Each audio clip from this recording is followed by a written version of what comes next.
Alright, hello citizens of the Nigelverse. It is Nige here once again, and welcome back to System Shock Radio.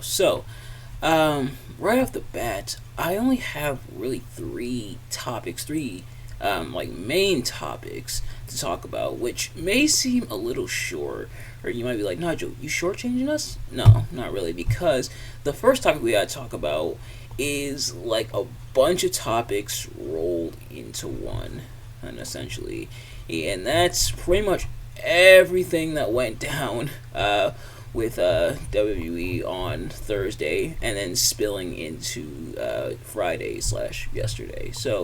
Oh, um, so it started off good enough. It was announced that SmackDown is going to be returning to the USA Network in a $1.4 billion TV deal with NBC Universal.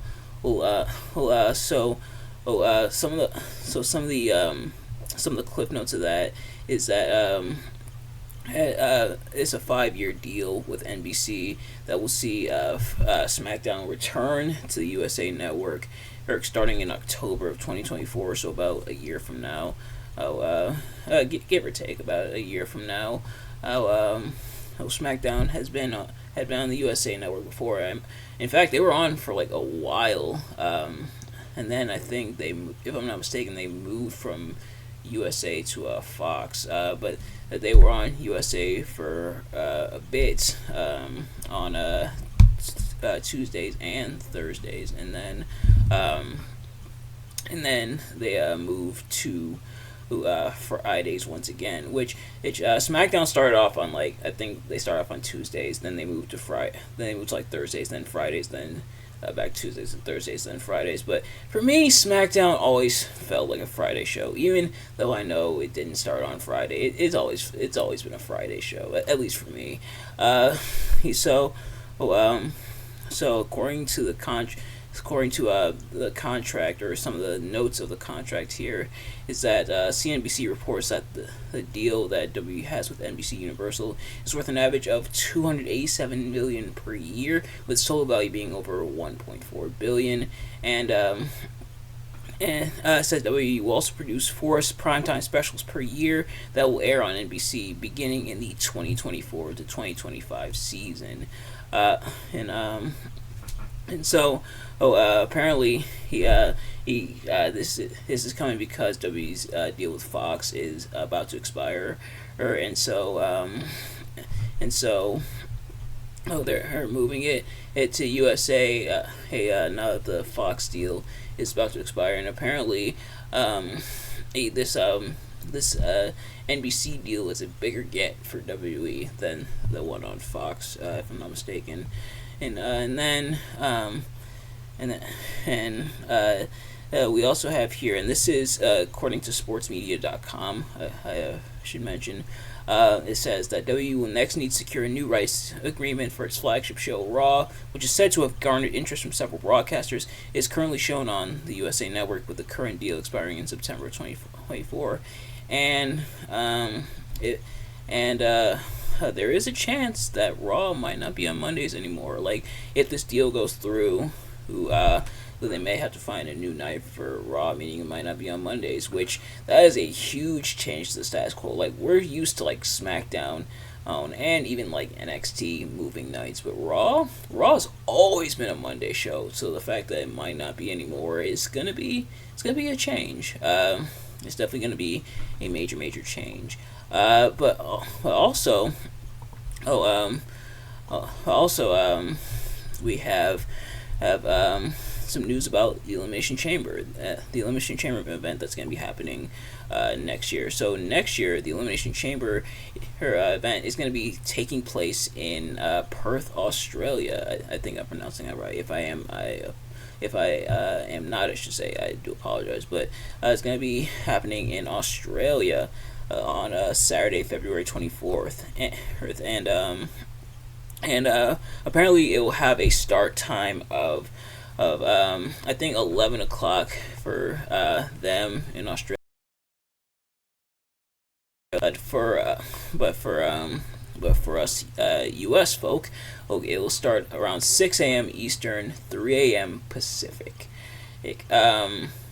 not the first time I've had to wake up early for a wrestling show. In fact, the last like major show that I can remember, or like the major last major pay per view slash premium live event I can remember being up that early for was Super Showdown when it happened in Australia before it moved to Saudi Arabia.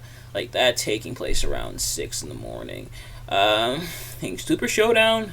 I remember Super Showdown not being. Maybe it's because I haven't seen it in a while, but I don't remember it being that horrible. The only things I really remember is the Undertaker Triple H match. Kinda because it was kind of and then Buddy Murphy winning the Cruiserweight Championship on that show. But otherwise, yeah, maybe a 6 a.m. show. I get why they do it, but yeah, so that's going to be taking place at 6 a.m. But thankfully it's a Saturday, so if I do have to work, it won't be until much later. And if it ends early enough, I may or may not be able to get some shut-eye in. If I don't work that Saturday, then cool. Well, I'll wake up for the show, and I'm going right back to bed. So all these great things announced, and then it's immediately followed up with releases. Yeah, a lot. Yeah. Admittedly, this is something that had been looming on the horizon with the Endeavor deal, who was talent cuts, in addition to the internal cuts that were made of like WWE office personnel. But now we have the talent cuts, and a lot of people were upset. Not just as because a lot of these cuts happened right after this massive TV deal and these massive things announced, but then also a lot of the names that were released here. So we have the full list of names here. So the full list of people who were released between Thursday and yesterday, and apparently there's even supposed to be one more cut today. So we'll stay tuned for that. So this may or may not be out of date. I'm recording this at 12:21 in the afternoon. 12:21. Now it's 12:22. But yeah. So take this with a grain of salt because I am recording this pretty much around noon. But the releases we have are Matt Riddle, Dolph Ziggler, Shelton Benjamin, Elias, Mustafa Ali, Emma, Riddick Moss, Aaliyah, Top Dollar, Rick Boogs, Masay and Mansoor, aka Mason Mansoor, Dana Brooke, Dabakato, Shanky, Ikemen Jiro, Ulysses Leon, Quincy Elliott, Bryson Montana, Kevin Ventura Cortez, Daniel MacArthur, Alexis Gray, Brooklyn Barlow, and Abdul Abdi Fitzgerald. And if I mispronounce any of those names, I do apologize. Now, admittedly, quite a few of these I did see coming. And I think Mustafa Ali was the first name announced, and he announced he was no longer with WWE, and then they just kept rolling from there. But most of these, and I don't mean to sound insensitive or smarky or anything like that when I say this, but a lot of these I did see coming because a lot of these were either talent they weren't really utilizing or talent that was off TV. Some of these talents were NXT talents that didn't even make it to TV, but there were some big ones. It's Shelton Benjamin and Dolph Ziggler. Dolph Ziggler had been around pretty much for a while. They said about 20 years, which is insane. I think they said almost 20 years, but yeah, Dolph Ziggler, he's literally been around since the Spirit Squad days, and that was back in 2006, 2005, 2006. So he was around for a while, and now he's let go. And names and people like Mustafa Ali and Dana Brooke were in the middle of active programs in NXT. Mustafa Ali even had a NXT North American Championship match coming up at NXT No Mercy literally next week, exact week from today. So I wonder what they're gonna do with that match. Now, admittedly, everyone except Matt Riddle was announced on Thursday. Matt Riddle was actually announced yesterday. He announced that he was no longer with WWE. So his might not be connected with the roster cuts, but it is unfortunate to see all these released names. There's a lot of wasted potential and a lot of like hey, a lot of these people who creating some like memorable moments. There were some that you kind of saw coming, but a lot of these people you wish to see more from. And Emma was like especially heartbreaking because they had announced like they announced the Elimination Chamber Australia. Emma showed that she was excited to potentially be a part of that because she's Australian, and then she was like, "Oh, never mind, I got released." Which man, that is cold. And Rick Moss even taking it in stride, joking about how he didn't even answer the phone, which I think that joke was started by JTG, to all the talent possibly being released. He didn't say about this cut, but he said in the past, to all the talent being released, don't answer the phone. Rick Moss said, I didn't even answer the phone, and they still got released. It's unfortunate, but I will also echo the sentiments of Matt Cardona, aka Zack Ryder, who was released a while ago. Saying that, and some other wrestlers have echoed these sentiments that this obviously sucks, but isn't quite the end to and pretty much encouraging the released wrestlers to pick themselves up, dust themselves off, and keep moving forward. And yes, it's unfortunate that these cuts happen, but it's awesome to see so many wrestlers, especially for Dolph Ziggler, coming forward and talking about how nice it was to work with the talent and everything, and wishing them well. And for all the people released, I do wish them well in their future endeavors. Whether they decide to go to a different company or step away from wrestling or possibly return to WWE at some point, because that's obviously happened before. I do really wish them well, and I wish them nothing but success. And it's still, some of the names like Mustafa Ali and Matt Riddle is still being investigated as to why exactly they were released. We have a kind of rumor / clue with Mustafa Ali, a promo he cut talking about the North American Championship. Apparently, some people were trying to say that was what did it. Although I watched it, there was nothing really wrong with it. If anything, it was a really good promo. And a lot of people were saying I don't think that's it. And then Matt Riddle, unfortunately, had been getting into quite a bit of trouble, behind the scenes and everything. And some people and someone on Twitter or even brought up an interesting point, saying that that might have something to do with Dana White being part of the merger. Dana White, of course, the president of UFC. He and Matt Riddle don't quite have the best relationship, so that might be a part of it. Whether or not that's true, I'm not entirely sure. It's still speculation up to this point, but yeah. So to all the released talent, just wishing them all the best at this time. But the next thing that I want to talk about is where am I at with My Hero Academia? It's been a while. I told you guys I would update you regularly, on my progress of watching My Hero Academia and how far I've progressed and gotten in the show, as they've happened. And sadly, I haven't really done that. The last time we talked about it, I think back in episode 111, I was on season 2. Now I am finished with season 5. Yeah. And episode 111 was only a couple months ago. Yeah, I've been flying through the episodes. That's because I binge the crap out and watching sometimes 4 episodes a day. Between seasons, taking a little break, a little sabbatical sometimes between seasons, but definitely caught up, and it is a really awesome show, and I can't wait to see what they do with season 6. I know a little bit what happened with season 6 because I accidentally spoiled it for myself on a couple of occasions. But yeah, really great stuff so far. Seeing how Class 1A really gelling with each other, seeing Azuka Midoriya's rise to hero prominence, seeing Endeavor take over as the number 1 hero after All Might retired, and some of the villains. The villains, I feel have kind of been hit or miss. I feel like, but that's just me. Like like